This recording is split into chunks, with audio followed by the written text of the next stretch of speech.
ഞാൻ ശ്രദ്ധിച്ചിട്ടുള്ള കാര്യം താങ്കളുടെ ഒരു രാഷ്ട്രീയ മനസ്സെന്ന് പറയുന്നത് കേരളത്തിൻ്റെ ഒരു സാഹചര്യവുമായി ചേർന്ന് നിൽക്കുന്ന ഒന്നാണ്. ഇപ്പം ഞാൻ താങ്കൾ പ്രതിനിധാനം ചെയ്ത വട്ടിയൂർക്കാവ് മണ്ഡലത്തിലെ ഒരു വോട്ടറാണ്.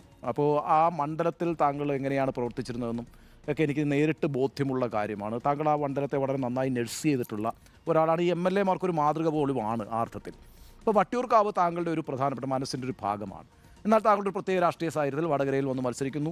ഏറ്റവും പ്രധാനപ്പെട്ട CPM-ന്റെ നേതാവിനെ അവിടെ തറ പറ്റിക്കുന്നു. പക്ഷേ പിന്നീട് താങ്കൾക്കൊരു തോന്നലുണ്ടാകുന്നു, താങ്കൾ കേരളത്തിൽ തന്നെ നിൽക്കേണ്ട ഒരു നേതാവാണ്. എപ്പോഴും കെ മുരളീധരൻ്റെ പ്രതികരണങ്ങൾ ഓരോ ദിവസവും വളരെ ശ്രദ്ധേയവുമാണ്.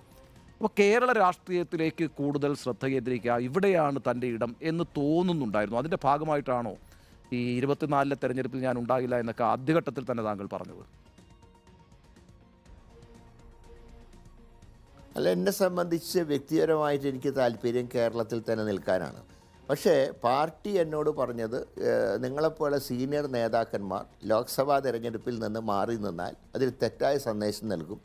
ഇന്ത്യയിൽ വിജയസാധ്യതയില്ല, കേരളത്തിൽ സാധ്യതയുള്ളതുകൊണ്ട് എല്ലാവരും കേരളത്തിലേക്ക് പോകാൻ ആഗ്രഹിക്കുന്നു എന്നൊരു മെസ്സേജ് വരുന്നത് കോൺഗ്രസ്സിന് പൊതുവെ ഗുണകരമല്ല എന്ന് കോൺഗ്രസിൻ്റെ പ്രധാനപ്പെട്ട നേതാക്കന്മാർ തന്നെ എന്നോട് സൂചിപ്പിക്കേണ്ടായി. പക്ഷേ ഞാൻ ഒറ്റ കാര്യം മാത്രമാണ് പറഞ്ഞത്, ഇനി ഒരു ലോക്സഭയിലേക്ക് എന്നെ പാർട്ടി നിയോഗിക്കുകയും ജനങ്ങൾ എന്നെ തിരഞ്ഞെടുക്കുകയും ചെയ്താൽ പിന്നെ ഒരു നിയമസഭ തിരഞ്ഞെടുപ്പ് എൻ്റെ അജണ്ടയിൽ ഉണ്ടാവില്ല. ഇനി ഒരു കാരണവശാലും MP ആയി നിന്നുകൊണ്ട് MLA ആയിട്ട് മത്സരിക്കാനോ MLA ആയി നിന്നുകൊണ്ട് MP ആയിട്ട് മത്സരിക്കാനോ ഞാൻ ഇനിയില്ല. ഞാൻ കാരണം 2 ബൈ ഇലക്ഷൻ കേരളത്തിലുണ്ടായി. ഇനി മൂന്നാമതൊന്ന് ഞാൻ കാരണം ഉണ്ടാവരുത് എന്നെനിക്ക് നിർബന്ധമുണ്ട്. അല്ല, പക്ഷേ ഒരു പ്രശ്നം എന്താ അറിയോ, കെ മുരളീധരനെ പോലെ ഒരാൾ കേരളത്തിൽ ഒരു മന്ത്രിയൊക്കെ ആകേണ്ട ആളാണ്. ഞാൻ ഈ MP ആകുന്നത് വളരെ ചെറിയൊരു കാര്യമാണെന്നൊന്നും അല്ല പറയുന്നത്. പക്ഷേ വളരെ കുറച്ചു കാലം മാത്രം കേരളത്തിൽ മന്ത്രിയായിരുന്നു ഉള്ള ഒരാളാണ് കെ മുരളീധരൻ. കെ മുരളീധരൻ നന്നായി ശോഭിക്കാൻ കഴിയുന്ന ഒരു മേഖലയാണ്. പ്രത്യേകിച്ച് ഇന്ത്യ മുന്നണിയുടെ സാധ്യത 24-ലെ തെരഞ്ഞെടുപ്പിൽ നമുക്കറിയാമല്ലോ. നമ്മൾ ഈ കണ്ടില്ല എന്നൊന്നും നടിക്കേണ്ട രാഷ്ട്രീയ യാഥാർത്ഥ്യങ്ങളെ, രാജ്യത്തെ സിറ്റുവേഷനൊക്കെ നമുക്കറിയാം. അപ്പം 26-ലെ തെരഞ്ഞെടുപ്പിൽ അതിശക്തമായൊരു നേതൃത്വം ഇവിടെ വീണ്ടും മത്സരിക്കേണ്ടേ, കാരണം തുടർഭരണം കഴിഞ്ഞിട്ടുള്ളൊരു തെരഞ്ഞെടുപ്പാണ് വരുന്നത്. ഇപ്പോൾ പിടിച്ചു കെട്ടാൻ ബാധ്യത UDF-നുണ്ട്. ഇപ്പോഴില്ലെങ്കിൽ ഇനി ഒരിക്കലും ഇല്ല എന്നൊരു സാഹചര്യം കൂടിയുണ്ട്.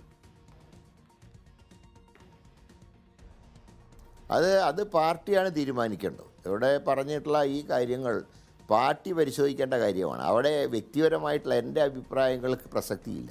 പക്ഷേ ഒരു കാര്യം മാത്രം ഞാൻ തർപ്പിച്ച് പറയാം, എന്നോട് ഏതെങ്കിലും ലോക്സഭയിലേക്ക് വേണ്ട നിയമസഭയിലേക്ക് മത്സരിക്കാൻ പാർട്ടി ആവശ്യപ്പെട്ടാൽ ഞാൻ തീർച്ചയായിട്ടും സെലക്ട് ചെയ്യുന്ന വട്ടിയൂർക്കാവ് തന്നെയാണ്. കാരണം ആ വട്ടിയൂർക്കാവിലെ എൻ്റെ ഒരു കുടുംബമാണ്. ഞാൻ എപ്പോഴും പറയാറുണ്ട്, എല്ലാ MP-മാർക്ക് 7 നിയോജകമണ്ഡലമാണ്. വടകര MP-ക്ക് വടകരയിലെ 7ഉം വട്ടിയൂർക്കാവും ഉണ്ടെന്ന് എപ്പോഴും ഞാൻ പറയാറുണ്ട്. അതുകൊണ്ട് നിയമസഭയിലാണെങ്കിൽ തീർച്ചയായിട്ടും വട്ടിയൂർക്കാവായിരിക്കും. പാർലമെൻറ്റിൽ മത്സരിക്കാൻ പറയുകയാണെങ്കിൽ എൻ്റെ സിറ്റിംഗ് സീറ്റായിട്ടുള്ള വടകരയിൽ തന്നെ നിൽക്കാനാണ് ഞാൻ ആഗ്രഹിക്കുന്നത്.